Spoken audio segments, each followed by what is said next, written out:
Hello everyone. तो student, ये हमारा आज प्रोबेबिलिटी का लास्ट लेक्चर है। इसमें हम प्रोबेबिलिटी को लगभग कंप्लीट कर देंगे। तो 5.1 एक्सरसाइज के कुछ क्वेश्चंस बच गए थे, उनमें से कुछ सिलेक्टेड क्वेश्चन मैंने यहाँ ले लिए हैं। तो देखिए इसमें क्वेश्चन नंबर जो 14th है वो है a one card is drawn from a well shuffled deck of 52 cards, find the probability of getting. तो देखिए कुछ प्रोबेबिलिटी पूछी गई है। तो स्टूडेंट, सबसे पहले हम डिस्कस करेंगे जो यहाँ एक वर्ड यूज हुआ है, weld shuffled deck of 52 card. तो जैसा कि स्टूडेंट जिसको हम बोलते हैं डेक ऑफ 52 कार्ड, यानी ताश की जो एक गड्डी होती है उसके अंदर स्टूडेंट टोटल कितने कार्ड्स होते हैं? 52 कार्ड्स होते हैं, यानी 52 उसके अंदर टोटल पत्ते होते हैं। तो देखिए स्टूडेंट, मैंने यहाँ पर कुछ बच्चों ने हो सकता है कि ताश की गड्डी जो होती है, डेक ऑफ कार्ड जो होता है, उसके बारे में पता हो और कुछ एक को नहीं पता हो। तो मैंने यहाँ पूरा एक्सप्लेन करने की कोशिश की है आपके सामने। तो सबसे पहले हम बात करते हैं सफल्ड। सफल्ड का मतलब होता है स्टूडेंट उसको अच्छे तरीके से अरेंज करके, यानी कुछ ऐसा ना हो कि कोई विशेष पत्ता ऊपर या दाएं बाएं आपने रख दिया हो, यानी वो किसी रैंडमली आप उसको एक तरह से कह सकते हो, अच्छी तरीके से उसको एडजस्ट किया हुआ। तो ए डेक ऑफ कार्ड है, तो डेक ऑफ कार्ड जो होता है यानी ताश की जो गड्डी होती है स्टूडेंट, उसमें टोटल 52 कार्ड्स होते हैं, टोटल 52 पत्ते होते हैं उसमें स्टूडेंट दो तरह की वैरायटी होती है। एक्चुअल में टोटल 4 तरह के पत्ते होते हैं उसमें, हार्ट, डायमंड, क्लब और स्पेड। तो देखिए स्टूडेंट, जब आप उस ताश की गड्डी को चेक करेंगे तो उसमें आपको कुछ पत्तों पे आपको इस तरह हार्ट की एक शेप दिखाई देगी, एक इस तरह की शेप जिसको हम डायमंड बोलते हैं, और एक इस तरह की शेप मिलेगी जिसको हम क्लब बोलते हैं, और एक इस तरह की शेप मिलेगी उसको हम स्पेड बोलते हैं। तो स्टूडेंट, जो हार्ट के जो पत्ते होते हैं एक्चुअल में वो रेड कलर के होते हैं और डायमंड भी रेड कलर के होते हैं, और दो जो अलग वैरायटी होती है उसमें ब्लैक कलर के होते हैं क्लब और स्पेड। यानी जो शेप के आपके ये जो पत्ते मिलेंगे ये आपको ब्लैक कलर में मिलेंगे, और हार्ट जो और डायमंड है ये आपको रेड कलर में मिलेंगे। तो इस तरीके से 52 पत्ते जो है स्टूडेंट 4 पार्ट में टोटल डिवाइड हो जाते हैं, heart, diamond, club and spade. तो 52 को अगर हम 52 को 4 इक्वल शेयर में डिवाइड करें इनको, तो एक के हिस्से स्टूडेंट 13 आते हैं। मीन्स हार्ट के टोटल हमारे पास स्टूडेंट 1 से लेकर 13 तक टोटल 13 कार्ड होते हैं, यानी 13 कार्ड होते हैं। इसी प्रकार स्टूडेंट जो डायमंड होता है उसके भी 13 जो है टोटल कार्ड हिस्से में आते हैं, और उनकी शेप पे इस तरीके से एक डायमंड की शेप बनी हुई होती है, और ये जो कार्ड होते हैं ये भी संख्या में 13 होते हैं। और ब्लैक कलर की जो वैरायटी होती है उसमें भी 2 कार्ड होते हैं, 2 रेड कलर की, 2 ब्लैक कलर की। तो क्लब जो होता है उसके पास भी 13 कार्ड होते हैं, यानी वो भी 13 कार्ड में डिवाइड होता है। और सिमिलरली स्पेड जो होता है उसमें भी 13 कार्ड होते हैं। तो इस तरीके से स्टूडेंट 4 वैरायटी बनती है। इन 4 वैरायटी को स्टूडेंट हम यहाँ पे सूट्स बोलते हैं। क्या बोलते हैं इनको? सूट्स बोलते हैं। यानी 4 जो टाइप होती है कार्ड में उनको हम क्या बोलते हैं? सूट। तो इस तरीके से कार्ड के अंदर 4 सूट्स होते हैं। तो एक जो टाइप होती है वो हार्ट, दूसरी डायमंड, तीसरी क्लब और फोर्थ स्पेड। सभी के हिस्से में कितने कितने कार्ड आ जाते हैं? 13, 13 एंड 13। अब हम बात करते हैं स्टूडेंट जो हार्ट के, डायमंड के, क्लब के और स्पेड के, इनके ऊपर जो कार्ड होते हैं इनके ऊपर काउंटिंग लिखी हुई होती है। तो 1 से लेकर 10 तक जब आप कार्ड देखेंगे तो उन पे शेप भी मिलेगी और ऐसे काउंटिंग भी मिलेगी। लेकिन इसके बाद 10 के बाद जो हमारा 11वां कार्ड आता है, 12वां आता है, 13वां आता है, तो ये इस तरह के कार्ड होते हैं सभी वैरायटी में। यहाँ तक सभी वैरायटी में नंबर ही लिखे होते हैं, और इन नंबर के बाद यानी 10 के बाद जो कार्ड आते हैं 11, 12, 13, 11, 12, 13, ये जो कार्ड होते हैं स्टूडेंट, इनके ऊपर कुछ डायग्राम बना होता है, आकृति बनी हुई होती है, शेप बनी हुई होती है इनके ऊपर। तो जो 11 नंबर का पत्ता होता है स्टूडेंट, ये सभी के लिए, इसके 11th, इसका 11th और इसका 11th, इसको हम स्टूडेंट जैक बोलते हैं, जैक। और जो 12वें नंबर का पत्ता होता है स्टूडेंट, उसको हम क्वीन बोलते हैं। और जो लास्ट 13 नंबर का जो पत्ता होता है उसको हम किंग कहते हैं। तो इस तरीके से स्टूडेंट अगर हम देखें तो हार्ट के पास जो टोटल 13 पत्ते हैं वो सभी डिस्टिंक्ट है, यानी अलग अलग है, और सभी काउंटिंग में एक एक ही है। अगर आपसे बोला जाए हार्ट के अंदर कितने किंग हैं, तो किंग कौन होता है, जो 13 नंबर का कार्ड होता है वो किंग होता है। तो हार्ट के पास एक किंग, 12 जो होता है उसको हम क्या बोलते हैं, क्वीन। तो हार्ट की एक क्वीन, और ऐसे ही हार्ट का एक जैक। हार्ट का 10 भी एक होता है, 9 भी एक होता है, और एन ये जो 1 हमने लिखा हुआ है स्टूडेंट, इसको हम एस, यानी जिसको हम कहते हैं इक्का, 1 जो होता है उसको एस या फिर इक्का बोला जाता है स्टूडेंट। जनरली हम इक्का बोल देते हैं इसको। तो इस तरीके से हार्ट के पास एक एस यानी इक्का, डायमंड के पास भी एक इक्का होता है, क्लब के पास भी एक इक्का होता है, और स्पैड के पास भी एक इक्का होता है। अब बात करें ये 11 नंबर के पत्ते को मैंने क्या बताया, ये जैक बोला जाता है। तो क्लब के पास भी एक जैक होता है, यानी ब्लैक कलर का क्लब में एक जैक, और स्पैड के पास भी एक जैक होता है। तो इस तरीके से स्टूडेंट हमारे पास 11, 12, 13 पत्ते, इनके स्पेशल जो नाम होते हैं जैक, क्वीन एंड किंग। दूसरा स्टूडेंट मैंने बताया ये जो पत्ते होते हैं 11th, 12th एंड 13, इनके ऊपर आकृति बनी हुई होती है, एक तरह से इंसानों जैसी आकृति होती है इनके ऊपर। तो इसलिए स्टूडेंट इनको हम एक और नाम से बोलते हैं, इन सभी को इकट्ठा हम बोल देते हैं फेस कार्ड। तो हमारे पास स्टूडेंट हार्ट जो है, हार्ट के अंदर 3 फेस कार्ड होते हैं, 11, 12 एंड 13। ऐसे डायमंड के पास भी 3 फेस कार्ड होते हैं, 11, 12 and 13, jack, queen and king. Similarly club के पास भी जैक, क्वीन एंड किंग, और स्पैड के पास भी जैक, क्वीन एंड किंग। तो इस तरीके से अगर हम मेंशन करें तो स्टूडेंट हमारे पास टोटल रेड कलर में 6 फेस कार्ड हो जाते हैं। रेड कलर के टोटल कितने फेस कार्ड हो जाते हैं, 6, 3 हार्ट के और 3 डायमंड के, तो टोटल हो गए 6। ऐसे ही ब्लैक कलर में भी हमारे पास 3 क्लब के और 3 स्पैड के, टोटल फेस कार्ड हो गए 6। और अगर दोनों को कंबाइन कर दे, रेड के भी और ब्लैक के भी, तो टोटल हमारे पास फेस कार्ड हो जाते हैं 12। तो इस तरीके से जो डेक ऑफ कार्ड होता है उसके अंदर जो कार्ड होते हैं उनकी वैरायटी होती है। तो अब देखिए क्वेश्चन को हम सोल्व करते हैं। तो इसने कहा है a card is drawn from a well shuffled deck of 52 card, find the probability of getting a king of red colour. यानी यहाँ देखिए स्टूडेंट, जिस प्रोबेबिलिटी जो पूछी गई है वो किसकी पूछी गई है, ए king of red colour. King कौन सा होता है स्टूडेंट, 13वें नंबर का जो पत्ता होता है वो किंग होता है। 13वें नंबर का जो पत्ता होता है वो क्या होता है, किंग। और किंग कैसा, रेड कलर का। अब देखिए स्टूडेंट, रेड कलर की हमारे पास 2 वैरायटी है। तो रेड कलर का किंग इसमें भी है और इसमें भी है। तो हमारे पास 2 रेड कलर के किंग हो गए। तो फर्स्ट पार्ट की जो प्रोबेबिलिटी आएगी यहाँ पर वो आ जाएगी 2/, यानी फेवरेबल केस 2, और टोटल केस हमारे पास ताज की जो गड्डी है, डेक ऑफ कार्ड जो होता है उसमें 52 कार्ड है, तो ये आ जाएगा 2/52। सेकंड जो पार्ट है इसको आप कैंसिल कर लेना। सेकंड जो पार्ट है इसका स्टूडेंट, उसमें इसने बोला है ए फेस कार्ड। अब इसने ये नहीं बोला रेड कलर का फेस कार्ड है या ब्लैक कलर का, तो इसका मतलब हमने सारे इंक्लूड करने हैं, रेड वाले भी ब्लैक वाले भी। तो 3 रेड के ये, 3 रेड के ये 6, और 3 ब्लैक, 3 इसके ब्लैक के, स्पेड के 3 ब्लैक और 3 इसके 6, ये टोटल हमारे पास कितने हो गए 12। तो सेकंड जो पार्ट है उसकी प्रोबेबिलिटी आ जाएगी 12/52। इसी तरीके से स्टूडेंट थर्ड जो पार्ट है हमारे पास उसमें बोला है ए रेड फेस कार्ड, ए रेड फेस कार्ड।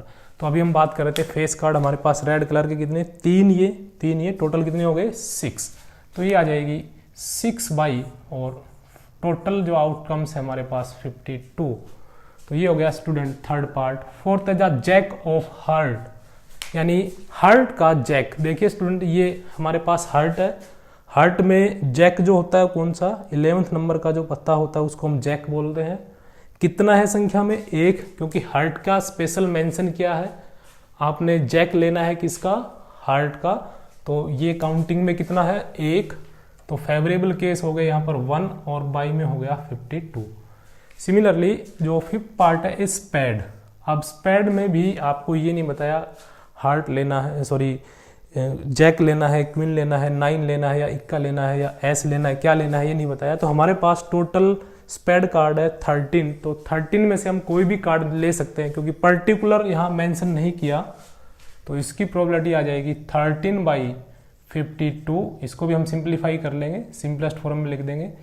और उसके बाद है स्टूडेंट हमारे पास last part, the queen of diamond. तो देखिए स्टूडेंट, ये डायमंड है और डायमंड के अंदर जो 12वें नंबर का पत्ता, यानी कोई सी भी आप वैरायटी ले लीजिए, जो 12वें नंबर का पत्ता होता है उसको हम क्वीन बोलते हैं। तो डायमंड की क्वीन इसने बोला है, तो डायमंड की क्वीन कितनी है, 1, तो प्रोबेबिलिटी आ जाएगी 1/52। तो इस तरीके से स्टूडेंट हमने ये क्वेश्चन सोल्व कर लिया है, क्वेश्चन नंबर 14। अब देखिए question number 23। A game consist of tossing a 1 rupee coin 3 times and noting its result या noting its outcome each time. इसका मतलब क्या है स्टूडेंट, एक कॉइन को हमने 3 बार टॉस किया, तो जो हमारे पास पॉसिबल वैल्यूज रहेगी जब हम एक कॉइन को 3 टाइम्स टॉस करेंगे, तो देखिए स्टूडेंट क्या क्या हो सकता है। मान लीजिए स्टूडेंट, जो कॉइन है आपके पास, जब आप उसको टॉस करेंगे, फर्स्ट टाइम टॉस करेंगे तो हो सकता है उस पर हेड आ जाए, दोबारा फिर टॉस करेंगे तो हो सकता है फिर हेड आ जाए, और तीसरी बार फिर टॉस करें तो हो सकता है तीसरी बार भी हेड आ जाए। तो एक केस स्टूडेंट हमारे पास ये बन गया। ये हो गया स्टूडेंट 3 केस का। तो देखिए एक्चुअल में क्या होता है, जब हम 3 टाइम्स स्टूडेंट कॉइन को टॉस करेंगे, 3 टाइम हम टॉस करेंगे कॉइन को, तो नंबर ऑफ जो हेड है या नंबर ऑफ टेल भी आप कह सकते हो, नंबर ऑफ हेड और टेल भी कह सकते हो, अगर टेल को आप नोटिस कर रहे हो। तो देखिए 3 बार टॉसेज में हो सकता है तीनों बार हेड आ जाए, फर्स्ट बार भी, सेकंड बार भी, थर्ड बार। हो सकता है 3 में से 2 बार हेड आए, और हो सकता है 3 में से 1 बार हेड आए, और हो सकता है तीनों बार में से 1 बार भी हेड नहीं आए, यानी तीनों बार क्या आ जाए, टेल। तो ये हमारे पास टोटल पॉसिबिलिटी है। तो ये है नंबर ऑफ हेड कितने हो, 3, एक ही केस बनेगा। नंबर ऑफ हेड 2 हो, मीन्स 2 बार हेड आया हो, तो तीसरी बार क्या आएगा, टेल। तो इसको हम क्या लिख सकते हैं, first time head, second time head और थर्ड टाइम टेल। अब 2 बार हेड ऐसे भी आ सकता है, फर्स्ट टाइम हेड, दूसरी टाइम टेल आ जाए और फिर हेड आ जाए। इसमें भी देखिए स्टूडेंट, सिक्का 3 बार ही टॉस किया है, लेकिन नंबर ऑफ हेड 2, पहली बार आया और थर्ड टाइम दूसरी बार टेल आ जाए, लेकिन नंबर ऑफ हेड 2 ही है। ऐसे स्टूडेंट ये भी हो सकता है, पहले टेल आ जाए शुरुआत में ही, और फिर सेकंड बार हेड और थर्ड बार भी हेड आ जाए। इसमें भी 2 हेड है। ऐसे स्टूडेंट 2 हेड के केस होने के बाद हम 1 हेड के केस बनाएंगे, यानी 3 में से 1 बार हेड आए तो 2 बार क्या आएगा, टेल। अब यही पॉसिबिलिटी ऐसे भी हो सकती है, पहली बार टेल आए, फिर हेड आ जाए और फिर टेल आ जाए, ये भी 1 हेड का ही केस है। और ये भी पॉसिबल है कि पहले दोनों बार टेल आए फिर हेड आ जाए।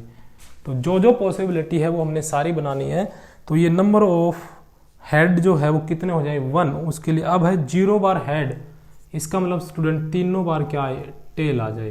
तो इस तरीके से स्टूडेंट हमारे पास टोटल 1 2 3 4 5 6 7 8, तो टोटल हमारे पास 8 पॉसिबिलिटी यानी आउटकम्स बन सकते हैं जब हम एक कॉइन को 3 टाइम्स टॉस करें। तो उसमें क्या क्या बन सकते हैं, हो सकता है तीनों बार हेड आए, पहले अब 3 बार हेड आने के बाद 2 बार हेड आने के केस, 3 बार में एक ही केस बनेगा। 2 बार हेड में पहले 2 बार हेड फिर टेल, 2 बार हेड में ये पॉसिबिलिटी भी है, पहली बार हेड, थर्ड बार हेड फिर बीच में टेल आ जाए, या पहली बार टेल आ जाए फिर 2 हेड आ जाए, और फिर 1 हेड के केस, क्योंकि 2 हेड के ये 3 ही केस बनते हैं, इसके अलावा आप चेक करें नहीं बनेंगे। एक हेड में हो सकता है पहली बार हेड फिर टेल, एक हेड ऐसे भी हो सकता है पहली बार टेल आ जाए, दूसरी बार हेड आए फिर टेल, इसमें भी एक ही हेड है। फिर इस तरीके से पहले 2 बार टेल फिर हेड, और जब बात करें हम एक बार भी हेड नहीं आए तो टी यानी तीनों बार क्या आ जाए, टेल आ जाए। तो इस तरीके से 8 टोटल हमारे पास पॉइंट यहाँ बनते हैं, यानी टोटल पॉसिबल आउटकम बनते हैं। अब हम बात करेंगे स्टूडेंट प्रोबेबिलिटी जो हमें फाइंड आउट करनी है। ये कह रहा है कि 3 टाइम हमने टॉस किया, noting its outcome each time Hanif wins if all the tosses give the same result, means Hanif जीत जाएगा कब, जब तीनों बार सेम जो है रिजल्ट आए। यानी तीनों बार सेम आने का मतलब है पहली बार हेड आया, दूसरी बार हेड आया, तीसरी बार भी हेड आया, तो या तो ये केस और या फिर ये केस, क्योंकि इनमें तीनों बार सेम केस नहीं आ रहा। पहली बार 2 बार टेल है तो फिर हेड है, सब में तीनों में से कम एक बार तो अलग अलग है ही। तो 2 केस है, तो ये कह रहा है 3 हेड और 3 टेल। तो सबसे पहली जो प्रोबेबिलिटी पूछी है वो यही पूछी है, ये बोला है इसने जीत जाएगा। And lose otherwise calculate the probability that Haneef lose the game. तो जो प्रोबेबिलिटी पूछी है Haneef will lose the game, तो देखिए स्टूडेंट बिल्कुल क्लियर है यहाँ पर, हनीफ जीतेगा कब, जब ये 2 केस आएंगे। 8 में से अगर इन दोनों में से कोई एक केस आता है तो वो जीत जाएगा। इसका मतलब बाकी जो केस है वो क्या है, उसके गेम के लूज करने के केस, यानी इनमें से अगर कोई भी वैरायटी आ गई तो वो हार जाएगा, यानी उसकी हारने की ही प्रोबेबिलिटी पूछी है, लूज करे गेम को। तो टोटल हमारे पास 8 केस थे, 8 में से ये 2 विनिंग केस हो गए, तो 6 केस हमारे पास क्या बच गए उसके हारने के। आप काउंट भी कर सकते हो, 1 2 3 4 5 6, 6/8, और इसको सोल्व करोगे तो 3/4। तो ये हो गया क्वेश्चन नंबर 23। और इसके बाद है लास्ट जो क्वेश्चन है, a die is thrown twice, एक डाई को 2 बार उछाला, what is the probability that. देखिए स्टूडेंट डाई को जब हम एक बार टॉस करते हैं, यहाँ डाई को 2 बार टॉस किया है, तो जब हम फर्स्ट टाइम टॉस करते हैं तो देखिए आपके पास 1 2 3 4 5 एंड 6 ये वैरायटी बनती है। सेकंड टाइम जब हम टॉस करेंगे तो भी हमारे पास इनमें से ही कोई एक नंबर आएगी। तो अब इसने क्या किया, हमें पॉसिबल आउटकम्स बनाने हैं। सबसे पहले पॉसिबल आउटकम्स कौन कौन से बनेंगे। देखिए स्टूडेंट ऐसा हो सकता है कि पहली बार डाई के ऊपर 1 आ जाए। अब डाई को हमने दोबारा टॉस किया, तो दोबारा टॉस करने पे 1 भी हो सकता है, 2 भी हो सकता है, 3 भी हो सकता है, 4 भी, 5 भी, 6 भी, यानी फर्स्ट टाइम 1 हो, दूसरी टाइम भी 1 हो, या फर्स्ट टाइम 1 दूसरी टाइम 2 भी हो सकता है। पहली बार 1 दूसरी बार 3, फिर 1 के साथ 4 भी हो सकता है दूसरी बार, 1 5 एंड 1 6। इसी तरीके से स्टूडेंट मान लीजिए फर्स्ट बार 2 आया, तो हो सकता है दूसरी बार 1 आ जाए, तो ये हो जाएगा 2,1। फर्स्ट टाइम 2 हो, दूसरी बार 2 हो जाए, दूसरी बार 3 भी हो सकता है, और दूसरी बार 4 भी हो सकता है। पहली बार 2 दूसरी बार 4, और दूसरी बार 5 भी हो सकता है, ऐसे ही 2 6। सिमिलरली स्टूडेंट कोई ज़रूरी नहीं है कि फर्स्ट टाइम 1 ही आएगा या 2 ही आएगा। फर्स्ट टाइम हो सकता है 3 आ जाए, लेकिन दूसरी बार क्या आ जाए 1, हो सकता है फर्स्ट टाइम 3 दूसरी बार 2, ऐसे 3 3 3 4 3 5, और पहली बार 3 दूसरी बार 6 आ जाए। ऐसे भी हो सकता है फर्स्ट टाइम 1 हो, दूसरी टाइम 1 हो, 4 हो पहली टाइम, दूसरी बार 1 हो, फिर 4 2 हो जाए, 4 3 4 4 4 5 एंड 4 6। सिमिलरली स्टूडेंट फर्स्ट बार 1 भी 5 भी हो सकता है, और दूसरी बार 1, और फर्स्ट बार 5 दूसरी बार 2, 5 और 3, यानी first time 5 second time 3, first time 5 second time 4 5 5 and so on 5 6। Similarly student हो सकता है फर्स्ट टाइम 6 आए तो 6,1 6,2 6,3 6,4 6,5 एंड 6,6। इस तरीके से स्टूडेंट हमारे पास ये टोटल आप इनको काउंट करेंगे 1 2 3 4 5 6 6 ये 12 6 ये 18 और 6 ये ऐड करोगे तो 24 और 6 ये ऐड करोगे तो 30 और 6 की ये जो लाइन ऊपर हमने लिखी हुई थी, तो टोटल हमारे पास यहाँ पर आउटकम्स हो गए 36। यानी जब आप डाई को 2 बार टॉस करेंगे या थ्रोन करेंगे तो स्टूडेंट इनमें से ही कोई एक केस होगा। आप चेक कर सकते हैं, हो सकता देखिए कोई भी एक केस उठाया, इसका मतलब क्या है, डाई के ऊपर फर्स्ट टाइम 3 आ जाए, दूसरी टाइम क्या है 4, तो ये भी एक पॉसिबिलिटी है। आप कहीं भी ये उठाएंगे तो हो सकता है फर्स्ट टाइम 3 हो, सेकेंड टाइम 2 हो, ये पॉसिबिलिटी भी हो सकती है, ये भी। इनके अलावा जब हम डाई को 2 बार टॉस करेंगे तो इनके अलावा कोई और पॉसिबिलिटी नहीं बन सकती। आप ये अच्छे तरीके से करके देखना, इसको समझना, इसको, इसके अलावा कोई पॉसिबिलिटी आप बनाएंगे तो श्योरली नहीं बनेगी। अब इसके बाद हम क्वेश्चन पे चलते हैं। क्वेश्चन में बोला है 5 will not come up either time. इसका मतलब क्या है student, 5 will not come up either time. इसका मतलब है जब आप 2 बार डाई को उछाले तो दोनों में से एक बार भी 5 नहीं होना चाहिए। यानी या तो फर्स्ट और सेकंड जो 2 आप टॉस कर रहे हो तो उनमें से न तो फर्स्ट बार 5 हो न सेकंड बार 5 हो। तो हमारे पास टोटल केस है 36। तो फर्स्ट की जो प्रोबेबिलिटी आएगी उसमें जिसमें या तो फर्स्ट बार या सेकंड बार 5 आ रहा है वो आप ड्रॉप कर दें। तो एक तो इसमें 5 आया देखिए स्टूडेंट सेकंड बार, एक इसमें आया सेकंड बार और एक इसमें है, सिमिलरली इसमें भी है। और इसमें देखिए स्टूडेंट जरूरी नहीं है कि सेकंड बार ही 5 आए, उसने बोला है आइदर टाइम, यानी फर्स्ट बार भी हो सकता है, लेकिन इन सभी में फर्स्ट बार 2, 3, 4 थे। ये जो लाइन है स्टूडेंट इसमें सभी में फर्स्ट बार 5 आया है, तो ये केस भी हमारे पास ड्रॉप हो जाएंगे, इनको भी हम ड्रॉप कर देंगे। तो 6 केस ये ड्रॉप हो गए और एक 5 का ये। यानी जिस पेयर में 5 आ रहा है कि वो आगे हो चाहे पीछे हो, यानी फर्स्ट पोजीशन पे हो या सेकंड पोजीशन पे हो या दोनों बार 5 हो, जैसे कि ये केस है 5, 5, तो आप उन केस को ड्रॉप कर दीजिए क्योंकि 5 नहीं आना चाहिए, कोई से भी टाइम 5 नहीं होना चाहिए। Either time 5 will not come, तो ये केस हम छोड़ देंगे। तो टोटल हमारे पास 36 केस थे, तो 5 आने वाले केस कौन से हो गए, 1, 2, 3, 4, 5, 6, 7, 8, 9, 10 एंड 11। तो आपकी जो प्रोबेबिलिटी आएगी स्टूडेंट फर्स्ट पार्ट की 36 टोटल केस है, जिनमें से 5 के फेवर में 11 है, तो 5 के नॉट फेवर में चाहिए, तो 36 में से 11 आपने केस हटा दिए, बाई में 36, तो ये आ जाएगा 25/36। यानी 25 ऐसे केस है जिनमें आप इनको काउंट करोगे तो 25 ऐसे केस है जिनमें 5 नहीं है, तो टोटल केस 36। दूसरे में पूछा है 5 will come up at least 1। At least का मतलब कम से कम एक बार 5 हो, ज्यादा से ज्यादा कितने बार हो सकता है, 2 बार, क्योंकि डाई को हमने 2 बार ही टॉस किया है। तो इसका मतलब है स्टूडेंट इसने पूछा है 5 आने की प्रोबेबिलिटी। तो सेकंड जो केस है हमारा उसमें जो प्रोबेबिलिटी आएगी रिक्वायर्ड प्रोबेबिलिटी, उसमें 5 आने की प्रोबेबिलिटी पूछी गई है, चाहे वो फर्स्ट टाइम हो चाहे सेकंड टाइम हो। तो अभी हमने काउंट किए थे, टोटल 5 के फेवर में 11 केस आए थे, तो प्रोबेबिलिटी हो जाएगी 11/25।